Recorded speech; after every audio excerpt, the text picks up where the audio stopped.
लगता है कि फितरत में एक अनस्पोकन रूल है कि समुद्र और दरियाओं की जिंदगी हमेशा जमीन की जिंदगी से ज्यादा खौफनाक होती है।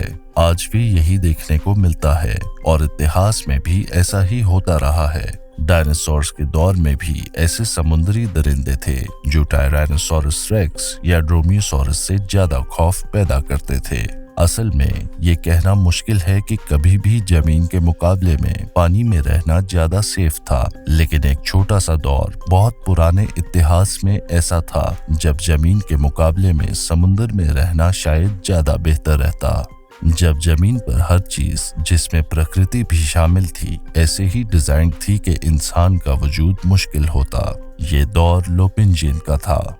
ये नाम आपके लिए कुछ खास मायने नहीं रखता होगा, लेकिन ये पर्मियन दौर के आखिरी ईपॉक को रिप्रेजेंट करता है और ये 259 और 251.9 मिलियन साल पहले के दरमियान था। ये दौर ट्रायासिक दौर के बिल्कुल करीब था, जिस वजह से लोग इसे लेट पर्मियन भी कहते हैं। ये दुनिया के इतिहास का ऐसा दौर था जब जमीन बिल्कुल पहचानी ही नहीं जाती थी, हर लिहाज से अनयूजुअल थी और यहाँ तक कि वक्त भी आज की तरह नहीं था। उस वक्त चांद जमीन के करीब था, जिसकी वजह से दिन छोटे और सिर्फ 22 घंटों के होते थे। ज्योग्राफी भी आज से बिल्कुल फर्क थी, क्योंकि जमीन का ज्यादा हिस्सा एक सुपर कॉन्टिनेंट में मिला हुआ था जिसे पैंजिया कहते हैं। इसमें Africa, Americas, Antarctica, India, Australia और यूरोप के कुछ हिस्से शामिल थे। सिर्फ ईस्ट में कुछ लैंड मैसेस थे जो पैंजिया से अलग थे। सबसे बड़ा द्वीप आज के साइबेरिया, कजाकिस्तान और नॉर्थ चाइना से मिलकर बना था, जबकि दूसरा द्वीप साउथ चाइना और साउथ ईस्ट एशिया के इलाकों से मिलकर बना था। इस समय टर्की, ईरान और तिब्बत भी आइलैंड्स थे, जिन्हें एक तरफ से टेथिस ओशन और दूसरी तरफ से पेलियोटेथिस घेरे हुए थीं। ये दोनों बॉडीज ऑफ वाटर यकीनन काफी बड़ी थीं, लेकिन अब भी ये पैंजिया के वेस्ट में छुपे हुए सुपर ओशन पैंथेलासा के मुकाबले में छोटी थीं। पैंथेलासा एक बहुत बड़ा समुद्र था जिसने दुनिया की 60% सतह को ढक रखा था और ये पैसिफिक ओशन से 2 गुना बड़ा था।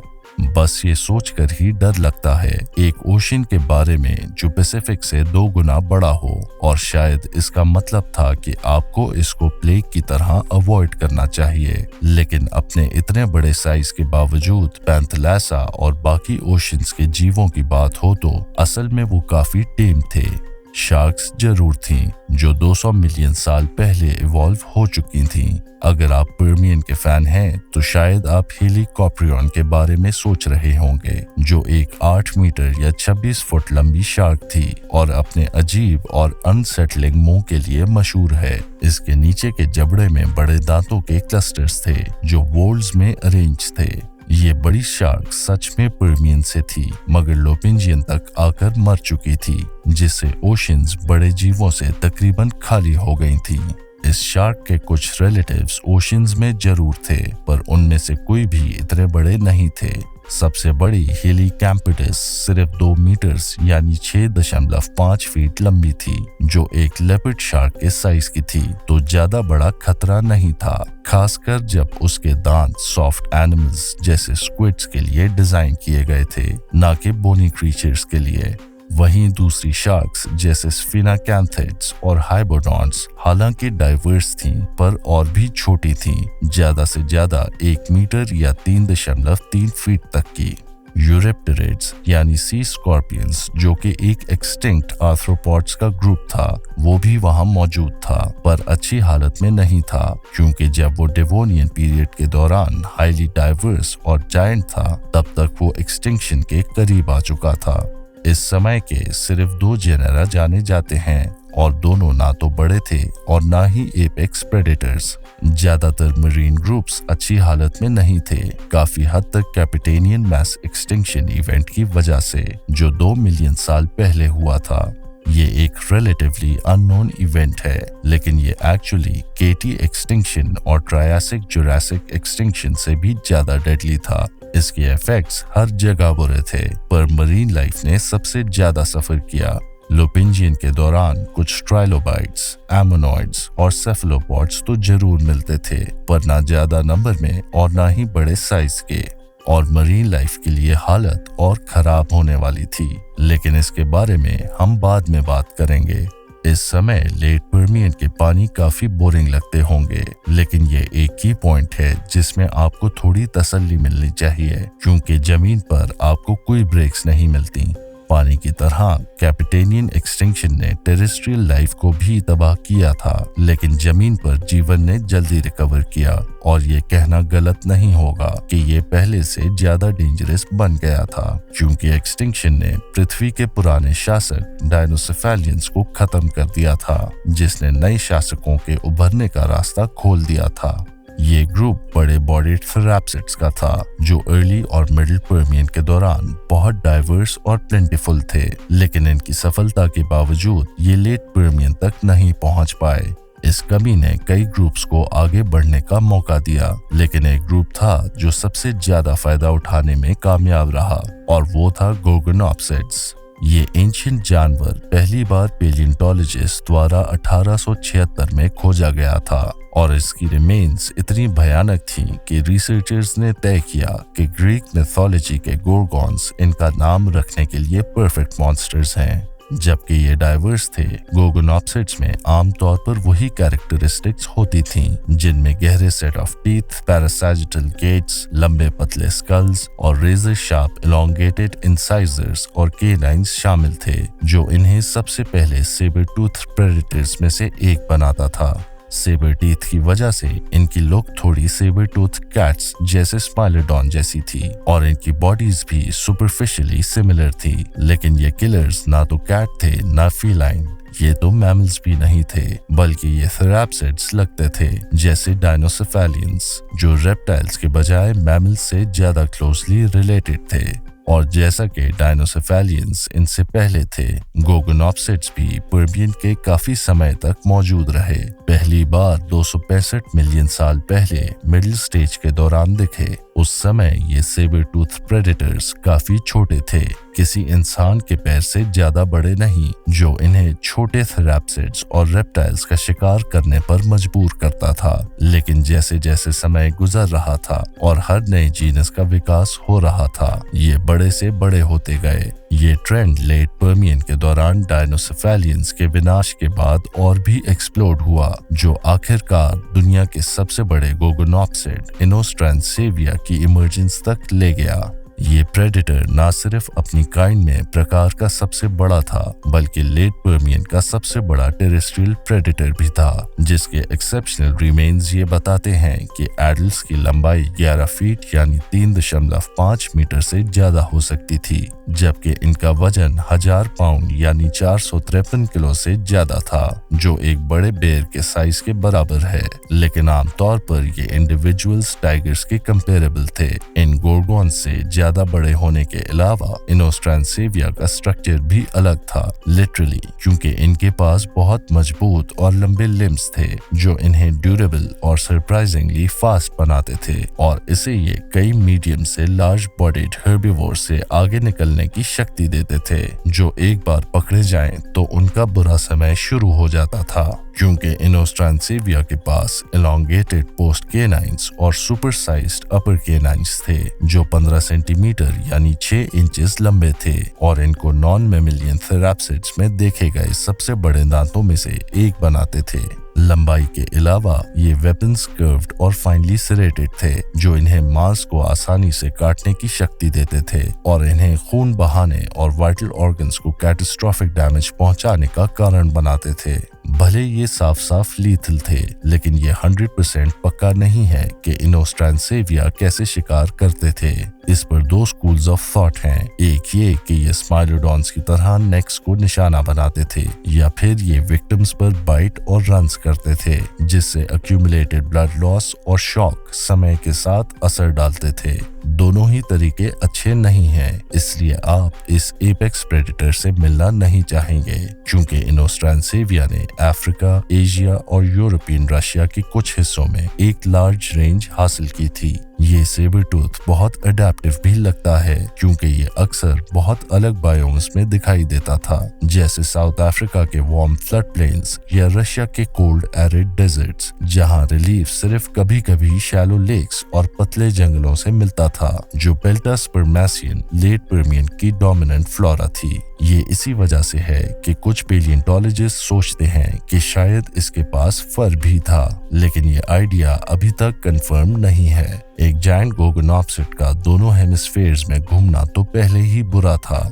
लेकिन लेट पर्मियन में इनोस्ट्रैंसेविया से ज्यादा गोगोनॉप्सिड्स थे, जिनकी डजन्स ऑफ स्पीशीज की जानकारी है, जिनमें से काफी यूरोपियन रशिया में भी रहते थे, जैसे छोटे ब्रावोस्लावलेविया और मीडियम साइज सुकोगोर्गॉन, जिससे गोर्गॉन्स ने कई इकोसिस्टम्स पर पूरी डोमिनेंस हासिल की, जहां हर्बिवोर्स चाहे जिस भी साइज के हों, उनका मेन प्रेडेटर एक गोगोनॉप्सिड ही होता था। इसलिए पर्मियन रशिया उन जगहों में से एक थी जहां आप जाना नहीं चाहेंगे। हालांकि अफ्रीका के साउथ में और भी बुरा था, जहां जायंट गोगोनॉप्सिड्स की एक पूरी सब फैमिली रुबिजिनाe ने इनोस्ट्रैंसेविया के साथ इंडिपेंडेंटली इवॉल्व किया था। इनोस्ट्रैंसेविया सबसे बड़ा गोगोनॉप्सिड था, लेकिन रुबिजिनाe आमतौर पर सबसे बड़ी फैमिली थी, जो मजबूत स्कल्स, पैरासिफनॉइड बोन की कमी, बार बार दांत रिप्लेस करने की आदत और गहरे सिरेटेड दांतों की वजह से पहचानी जाती थी, जो शायद कटिंग के लिए इनोस्ट्रैंसेविया से भी बेहतर थे। ये आमतौर पर काफी मोटी बॉडी वाले होते थे, जिसमें कुछ इनोस्ट्रैंसेविया के साइज के बहुत करीब होते थे, जैसे रुबिजिया एट्रॉक्स, एक गोगोनॉप्सिड स्पीशीज जो आज के साउथ अफ्रीका और टैंजानिया में रहता था, जहां कभी कभी इसका साइज 10 फीट या 3 मीटर तक बढ़ जाता था। ये बॉडी साइज इसे अपने एनवायरनमेंट में एक एपेक्स प्रेडेटर बनाता था, लेकिन जो चीज असल में इम्प्रेसिव और मेनिसिंग थी वो था इसका स्कल, जो एक व्यक्ति की टोटल बॉडी लेंथ का 15% से ज्यादा लेता था। इसके अलावा जो स्कल्स मिले हैं वो सभी काफी थिक हैं और इनमें स्कल बॉसिंग के साइंस हैं, जो हड्डी के प्रोट्रूजन्स होते हैं। ये दिखाते हैं कि ये प्रेडेटर बड़े और पावरफुल प्रे के साथ बाइट और ग्रैपल करने के लिए बना था, लेकिन कोइंसिडेंटली स्माइलोडॉन के 250 मिलियन साल बाद रुबिजिया की बाइट ज्यादा पावरफुल नहीं थी। रिकंस्ट्रक्शन से ये पता चला कि इसकी बाइट फोर्स 715 न्यूटन्स के आसपास थी, जो एक वुल्फ की बाइट से सिर्फ 20% ज्यादा पावरफुल थी। ये दिखाता है कि इसका डिजाइन कितना अच्छा था, जो फ्लैश और टफ हाइड में आसानी से छेद कर सकता था। इनोस्ट्रैंसेविया की तरह रुबिजिया भी अकेले ही पूरे इकोसिस्टम को बदल सकता था, लेकिन ये काफी अफसोस की बात थी कि ये कभी भी अकेला नहीं होता था। इनडायरेक्ट एविडेंस ये सजेस्ट करता है कि ये अक्सर अपनी सब फैमिली के दूसरे सदस्यों के साथ रहता था, जिसमें 9 जेनेरा शामिल थे, जो मीडियम से लेकर लार्ज साइज तक के थे। अगर ये भी इतना बुरा नहीं था, तो जानिए कि अब ये सोचा जा रहा है कि ये इनोस्ट्रैंसेविया के साथ भी कोएग्जिस्ट करता था, क्योंकि दोनों की presence late Permian South Africa में थी। इनके सिमिलर साइज और काफी सिमिलर बिल्ड्स की वजह से दोनों शायद एक ही प्रेडेटोरियल नीश शेयर करते थे, जो अक्सर कॉन्फ्लिक्ट की तरफ ले जाता होगा। ये सच में गोगोनॉप्सिड्स का प्लैनेट था और उनकी जमीन पर डोमिनेटिंग प्रेजेंस ने पानी को एक ज्यादा सेफ चॉइस बना दिया था। लेकिन इस बात को और स्ट्रांगली प्रूफ करने के लिए मैं ये भी मेंशन करना चाहूंगा कि लेट पर्मियन में कई और प्रेडेटर्स भी मौजूद थे, जो अपने आप में काफी टेरिफाइंग थे, जिनकी सबसे नोटेबल एग्जाम्पल थेरोसेफेलियंस थे। एक इमर्जिंग ट्रेंड के हिसाब से ये क्लेड भी थेराप्सिड्स था और मिडिल पर्मियन के दौरान ओरिजिनेट हुआ था, लेकिन गोगोनॉप्सिड्स के ऑपोजिट इन्होंने इस वक्त तक ऐसे बड़े साइज अचीव नहीं किए थे। फिर भी ये इक्वली वाइड स्प्रेड थे और एक्चुअली ज्यादा डाइवर्स भी थे, जिनकी स्पीशीज रशिया, एंटार्क्टिका, अफ्रीका और चाइना में पाई गई थीं। इनमें से कुछ हर्बिवोर्स भी थे, लेकिन ज्यादातर प्रेडेटर्स थे, जो कि एक अनट्रेन्ड नजर में गोगोनॉप्सिड्स जैसे ही दिखते थे, क्योंकि इनके भी बड़े स्कल्स और सिमिलर बॉडी प्लान्स थे। लेकिन कुछ की डिफरेंसेस थे, जिसमें थेरोसेफेलियंस के ब्रॉडर डीप स्कल्स, छोटे और सीधे दांत, छोटी बॉडीज और ज्यादा कॉम्पैक्टेड बिल्ड्स शामिल थीं। और जैसा बताया गया ये ज्यादा डाइवर्स थे, जिसकी वजह से इन्होंने कई हंटिंग टेक्निक्स डेवलप की जो गोगोनॉप्सिड्स में नहीं देखी गई थी, जैसे कि डॉग साइज्ड इची बेंगोप्स और यूकम्बर्सिया वेनेमस भी हो सकते थे। अगर ये बात सही है तो ये पहले टेट्रापॉड्स थे जिन्होंने वेनम इवॉल्व किया। इक्टिडोसुकेड्स जैसे सेमी एक्वाटिक थेरोसेफेलियंस भी थे, जबकि स्काइलैकोसॉरिड्स जैसे फुली टेरेस्ट्रियल थेरोसेफेलियंस भी थे जो अनयूजुअल सेबर टीथ का इस्तेमाल करके बड़े एनिमल्स का शिकार करते थे। लेकिन सभी थेरोसेफेलियंस में जो सबसे ज्यादा अलग दिखता था वो था मॉस्कोराइनस, एक जैगुअर साइज प्रेडेटर जिसके पास लायन के साइज का सर था और जो कई तीखे कॉनिकल दांतों से युक्त था। इसका डिस्प्रोपोर्शनेट लार्ज हेड सजेस्ट करता है कि इसकी बाइट काफी स्ट्रॉन्ग थी और पेलियोंटोलॉजिस्ट को लगता है कि ये अपने शिकार को अपने पावरफुल फोरलेम से दबाकर रेजर शार्प दांतों से डैमेज पहुंचाता था। फॉसिल रिकॉर्ड्स और ज्यादा दिखाते हैं कि मॉस्कोराइनस लेट पर्मियन का सबसे अबंडेंट थेरोसेफेलियन था और गोगोनॉप्सिड्स के अलावा दूसरा बड़ा एपेक्स प्रेडेटर था। शायद कुछ एनवायरनमेंट्स में गोगोनॉप्सिड्स को रिप्लेस भी करता होगा। कुछ और बड़े थेरोसेफेलियंस भी थे जो शायद उतना सक्सेसफुल नहीं थे जितना सक्सेसफुल मॉस्कोराइनस था, जैसे मेगावाइट्सिया जो 3 मीटर या 9 फुट लंबा मॉस्कोराइनस का दूर का रिश्तेदार था जो यूरोपियन रशिया में लोपिंजियन के पहले हिस्से में घूमता था। आज तक ये सबसे बड़ा नोन थेरोसेफेलियन है और कॉप्रोलाइट्स यानी फॉसिलाइज्ड फीसिस के आधार पर हमें पता चलता है कि ये बड़े डायसाइनोडॉन्स का शिकार करता था जिसे शायद वेनम से मार देता था। खासकर इसके स्कल की कुछ स्टडीज दिखाती हैं कि इसके पास एक वेनम ग्लैंड था और शायद मल्टीपल वेनम डक्ट्स भी जो बाइट के दौरान शिकार में काफी लीथल अमाउंट के वेनम को इंजेक्ट करते थे। लेकिन क्योंकि मेगावाइट्सिया की रिमेन्स अक्सर पुअर कंडीशन में मिलती हैं, इस क्लेम को पेलियोंटोलॉजी कम्युनिटी में पूरी तरह से एक्सेप्ट नहीं किया गया है। इस पॉइंट तक लेट पर्मियन एक काफी हेक्टिक जगह के रूप में सामने आनी चाहिए जहां थेरोसेफेलियंस और गोगोनॉप्सिड्स इधर उधर घूम रहे थे। लेकिन ये पूरी कहानी नहीं थी क्योंकि अभी भी कई दूसरे कार्निवोर्स थे जो अपनी अपीयरेंस में काफी डिस्टिंक्ट और अनयूजुअल थे। शुरू करते हैं सुपरफिशियली क्रॉक लाइक प्रोटेरोसुकेड से जो पतले और कभी कभी काफी बड़े हो सकते थे और जिनमें बड़े बड़े नीडल लाइक दांत होते थे। पहले बताए गए कार्निवोर्स के ऑपोजिट ये ग्रुप रिप्टिलियन थे और टेरेस्ट्रियल या सेमी एक्वाटिक हंटर्स थे जो हर कॉन्टिनेंट पर पाए गए हैं, एंटार्क्टिका और नॉर्थ अमेरिका के अलावा। फिर थे क्रोनियोसुकिया जो एक और बार सुपरफिशियली क्रॉक लाइक थे, लेकिन इनके पीछे हेवी एक्सटेंसिव आर्मर था जो उन्हें बड़े थेराप्सिड्स के अटैक से प्रोटेक्ट करने में मदद करता था। इस ग्रुप के मेंबर्स अलग अलग होते थे, कुछ फुली टेरेस्ट्रियल थे और कुछ सेमी एक्वाटिक। हालांकि ज्यादातर मॉनिटर लिजर्ड जितने बड़े भी नहीं थे। कुछ जेनेरा जैसे कि ओरालेप्टॉन यूरोपियन रशिया में काफी बड़े हो जाते थे, जहां स्पेसिमेंस फीमेल अमेरिकन एलिगेटर्स जितने बड़े हो सकते थे। एम्फीबियंस यानी प्रिमिटिव एम्फीबियंस भी पैंजिया पर मौजूद थे और काफी अच्छे से थ्राइव कर रहे थे और ये वाकई में सबसे बड़ा रीजन थे कि कोई भी जानवर फ्रेश वाटर रिवर्स और लेक्स के आसपास संभल कर चलता था, क्योंकि इनमें से कई एम्फीबियंस ने स्पेशलाइज्ड एम्बुश हंटर्स के रूप में इवॉल्व किया था जो पानी में या जो भी जानवर पानी के किनारे के पास आता था जो कुछ भी पकड़ सकते थे उस पर अटैक कर देते थे।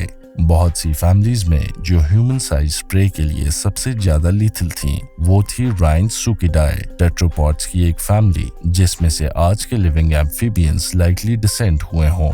हर स्पीशीज के पास 4 लिम्स होते थे, एक काफी लंबी पूंछ होती थी और इनकी बॉडी शेप जायंट सैलमेंडर्स या क्रोकोडिलियंस के जैसी थी। फ्रेश वाटर बॉडीज में जो सबसे बड़ा मेंबर मिलता था वो था उरानोसेंट्रोडॉन, एक 13 फुट या 4 मीटर का बेहीमथ जो साउथ अफ्रीका में पाया जाता था। गोगोनॉप्सिड्स और थेरोसेफेलियंस के साथ सोचे कितनी अनफेयर सिचुएशन थी। यूरोपियन रशिया में भी काफी टेरेस्ट्रियल हंटर्स थे और जो मिसिंग उरानोसेंट्रोडॉन की कमी थी उसे आर्किगोसॉरिडाई ने पूरा किया। ये भी एक टेट्रापोडल फैमिली थी जो राइनसुकिड्स के मुकाबले में ज्यादा स्लेंडर और नैरो थी, लेकिन ये अब भी काफी बड़े हो सकते थे, जैसे कि कुछ जेनेरा जैसे मेलोसॉरस जो 10 फीट या 3 मीटर लंबा था हेड से टेल तक। इतने कार्निवोर्स के साथ हर्बीवोर्स के सर्वाइवल का सोचना मुश्किल लगता है, लेकिन उन्होंने भी सर्वाइव किया और पैंजिया के बड़े एरियाज में अगर आप चलते तो कई तरह के डायसाइनोडॉन्स, साइनोडॉन्स, कैप्टोराइनिड्स और पैरारेप्टाइल से टकरा जाते। कार्निवोर्स के मुकाबले में हर्बीवोर्स ज्यादा डाइवर्स थे और उन्होंने सर्वाइव करने के लिए कई टूल्स डेवलप किए थे। एक ज्यादा मशहूर हर्बीवोर था लिस्ट्रोसॉरस, जो बैजर से लेके पिग तक के साइज का एक डायसाइनोडॉन था और ये उस टाइम का एक बहुत ही अबंडेंट जानवर था। इसकी बिल्ड थोड़ी अजीब थी, लेकिन इसे कमजोर नहीं समझना चाहिए क्योंकि इसके पास पावरफुल फोरलिम्स और टस्क थे, जिन्होंने शायद उसे डीप बरोज बनाने में मदद की होगी, जो इसे जरूरी प्रोटेक्शन देती थी। बरोइंग का स्किल काफी कॉमन था क्योंकि अलग अलग ग्रुप्स जैसे सिस्टोफैलिड्स ने भी बरोइंग सीख ली थी, अपने ब्रॉड स्कल से जमीन में डर्ट को हटाकर। दूसरी तरफ परेयासॉर्स ने एक बिल्कुल अलग अप्रोच ली, जो आर्मर्ड टैंक्स बन गए, थोड़े एंकिलोसॉरस जैसे, बस टेल में क्लब्स नहीं थे। इस क्लेड के स्पीशीज की स्किन में कई बड़े बोनी स्कूट्स थे और उनकी बोन्स हाईली ऑसिफाइड और डेंस हैवी थीं, जो उन्हें काफी प्रोटेक्शन देती थीं। ये लेट पर्मियन के सबसे बड़े जानवरों में से एक थे और सबसे फेमस मेंबर स्कूटोसॉरस का वजन 1.2 टन से ज्यादा था और इसकी लेंथ भी बड़े गोगोनॉप्सिड्स के जैसी थी। इस वजन के साथ और इस फ्रेम की वजह से स्कूटोसॉरस एक स्लो मूविंग एनिमल था, जो सर्वाइव करने के लिए अपने आर्मर पर डिपेंड करता था और इसके केस में इसकी डिफेंसिव कैपेबिलिटीज स्पाइक्स के साथ और भी स्ट्रॉन्ग हो जाती थी, जो उसके स्कल को एडॉर्न करती थी और इतने डेंस मसल्स थे कि वो इम्पेनेट्रेबल थे। ये जीनस सिर्फ यूरोपियन रशिया में मिलता था, लेकिन परेयासॉर्स की फैमिली ग्लोबली डिस्ट्रीब्यूटेड थी और कुछ एडिशनल हर्बीवोरस ग्रुप्स जो मेंशन करने लायक हैं, उनमें किंगोरिडाई, एमिडोपिडाई, बाइडेंटेलिया और डुवेनिडाई शामिल हैं। जितना वाइल्ड लेट पर्मियन लैंड था, उसका एक अच्छा पहलू ये था कि आपको ऊपर देखकर चिंता करने की जरूरत नहीं थी। मेसोजोइक के मुकाबले में जो जायंट टेरोसॉर्स का घर था, जो लिटरल डायनासोर्स को खा सकते थे, पर्मियन में ऐसे कोई खतरनाक जायंट स्काई में पेट्रोल नहीं करते थे। ग्रिफिनफ्लाइज और पेलियोडिक्टियोप्टेरा थे जो आपको डरा जरूर सकते थे, लेकिन ये बड़े जानवरों के लिए नुकसानदेह नहीं थे और कार्बोनिफेरस रेन फॉरेस्ट के कोलैप्स के बाद ये ना तो ज्यादा एबंडेंट थे और ना ही डाइवर्स। सबसे बड़े फ्लाइंग एनिमल्स शायद वाइगल्टिसॉरिडाई फैमिली के ग्लाइडिंग रेप्टाइल्स थे, जो एक बड़े बैट से ज्यादा बड़े नहीं होते थे और अगर ये आपके बालों में आ जाते तो परेशानी जरूर होती, लेकिन ये सिर्फ इंसेक्ट्स के लिए खतरनाक थे और अपना ज्यादा वक्त जमीन पर या पेड़ों में गुजारते थे क्योंकि उनकी मॉर्फोलॉजी आर्बोरियल मूवमेंट के लिए हाईली डेवलप्ड थी। लेट पर्मियन के डल आसमान की तुलना में नेचर के पास एक और चाल थी और वो थी मदर नेचर खुद। अगर आप फॉलो कर रहे हैं तो आपने नोटिस किया होगा कि ज्यादातर जिंदगी कुछ गिनी चुनी जगहों तक सीमित थी, जैसे कि यूरोपियन रशिया और अफ्रीका। ये इसलिए था क्योंकि जमीन के बड़े हिस्सों में रहना लगभग नामुमकिन था। कुछ एस्टिमेट्स कहते हैं कि एवरेज टेम्परेचर 35 सेल्सियस या 95 फ़ारेनहाइट था, जो आज के मुकाबले में 2 गुना ज्यादा था। ये गर्मी सिवियर एरिडिटी को जन्म देती थी, जो सुपर कॉन्टिनेंट को परेशान करे रखती थी और इक्वेटर के पास बड़े डेजर्ट्स बन गए थे जहां जिंदगी काफी कम थी। इससे भी बुरा नॉर्थ में सेंट्रल पैंजियन माउंटेन्स थे, जो पूरे कॉन्टिनेंट की हॉरिजॉन्टल लंबाई तक फैले हुए थे, जिससे सिवियर ड्राउट्स की स्थिति बन जाती थी।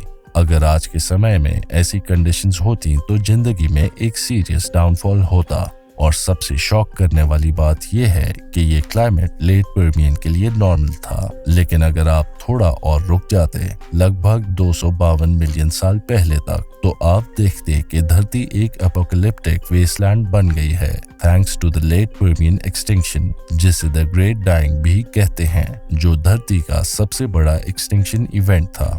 आमतौर पर माना जाता है कि ये डूम्सडे इवेंट साइबेरियन ट्रैप्स की इरप्शन से शुरू हुआ या फिर उस इरप्शन की वजह से जिसने साइबेरियन ट्रैप्स को बनाया। एक वॉल्केनिक रॉक का बड़ा एरिया जो साइबेरिया में मिला था और जो वेस्टर्न यूरोप जितना बड़ा था। ये इरप्शंस इंसानों ने कभी नहीं देखी और ये पूरे प्लैनेट को तबाह कर गईं। लावा फ्लोज 1 किलोमीटर या 0.6 माइल तक मोटे थे। पूरी कंट्रीज जितने बड़े जंगल जल गए और इतनी ज्यादा CO2 और सल्फर हवा में छोड़ दी कि सरफेस और ज्यादा गर्म हो गई। कुछ जगह तो ये माना जाता है कि साल भर का एवरेज टेम्परेचर डेथ वैली के हॉटेस्ट मंथ जितना हो गया था, और अगर आप जलते नहीं तो आप घुट जाते, क्योंकि गैसेस की कांस्टेंट स्प्यूइंग ऑक्सीजन को इतना घटाती थी कि कई हाइपोक्सिया इवेंट्स हुए।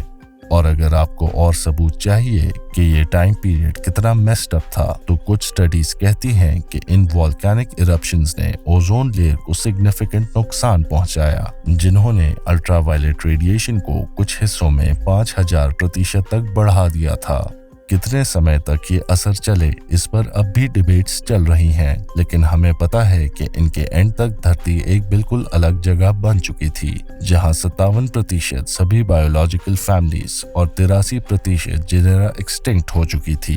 तुलना के लिए, जब डायनासोर्स का केटी एक्सटिंक्शन हुआ, जो ज्यादा अब्रप्ट था, उसने सिर्फ 17% बायोलॉजिकल फैमिलीज को एक्सटिंक्ट किया था। जमीन पर जो तबाही हुई, उसके मुकाबले में पानी में जिंदगी को ज्यादा नुकसान हुआ, जिसमें बढ़ते हुए वाटर टेम्परेचर्स और एसिडिफिकेशन का बड़ा हाथ था।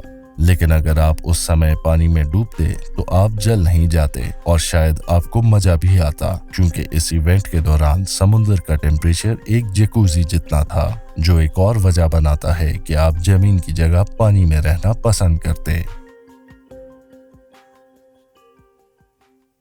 इस वीडियो को समाप्त करने से पहले मैं आप सबका धन्यवाद करना चाहूंगा। मैं उम्मीद करता हूं कि ये वीडियो आपको पसंद आई होगी। ये एक नया चैनल है एक्सटिंक्ट जू का हिंदी अंश, और हम आपका समर्थन लाइक, कमेंट्स और सब्सक्रिप्शंस के रूप में प्राप्त करना चाहेंगे। बेल आइकॉन को दबाना मत भूलिएगा, ताकि हमारा अगला वीडियो अपलोड होने पर तुरंत आपको सूचित हो।